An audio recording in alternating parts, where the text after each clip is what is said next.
TN 2026 அப்படின்ற படத்துல விஜய் அவர்கள் தாக்கப்பட்டிருக்காரா, விஜய் அவர்களை கிண்டல் பண்ற விதமா அந்த ஒரு படம் வந்து எடுக்கப்பட்டிருக்கா அப்படின்னு சொல்லிட்டு தான் இந்த ஒரு வீடியோ வந்து பார்க்க போறோம். என்னது, இளைய தளபதி விஜய் தாக்கப்பட்டாரா? ஆமா தம்பி, விஜய் துடிச்சிட்டு இருக்காரு, நீங்க உடனே வாங்க தம்பி. சோ அப்படி டிஎன் 2026 அப்படின்ற படத்துல விஜய் அவர்கள் கதாபாத்திரம் மாதிரியே ஒரு கதாபாத்திரம் வந்து இருக்கு.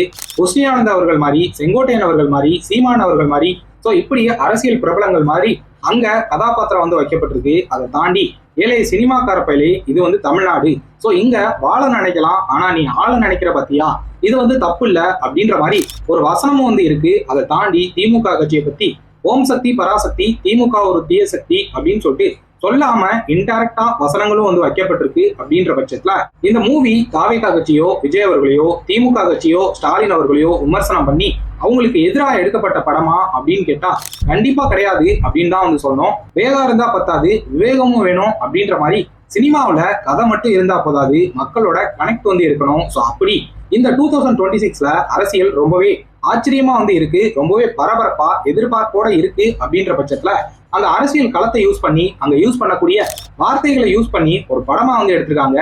கிட்டத்தட்ட ட்ரெண்டு இப்ப வந்து இருக்கு. ஸோ அதை யூஸ் பண்ணி ஒரு மூவி பண்ணோம் அப்படின்னா மக்கள் மத்தியில கவனத்தை வந்து பெறுவோம் அப்படின்ற மாதிரி ஏற்கனவே ஒரு மூவில கண்டிஷனை ஃபாலோ பண்ணுங்க அப்படின்னு சொல்லிட்டு அந்த டயலாக் வச்சே அந்த மூவி பல நாட்கள் வந்து ஓடிச்சு. ஸோ அப்படி அந்த மூவில ட்ரெண்டை வந்து யூஸ் பண்ணிட்டாங்க. ஸோ அதே மாதிரி இப்போ அரசியல் களத்தை யூஸ் பண்ணி இந்த ஒரு மூவி தயாராகுது. அப்படின்ற பட்சத்துல எல்லா அரசியல் வசனங்கள், அரசியல் கட்சி ரிலேட்டடான கதாபாத்திரங்கள் அதுல வந்து இருந்தாலும் எந்த கட்சிக்கு எதிரான படமா இது கண்டிப்பா வந்து இருக்காது.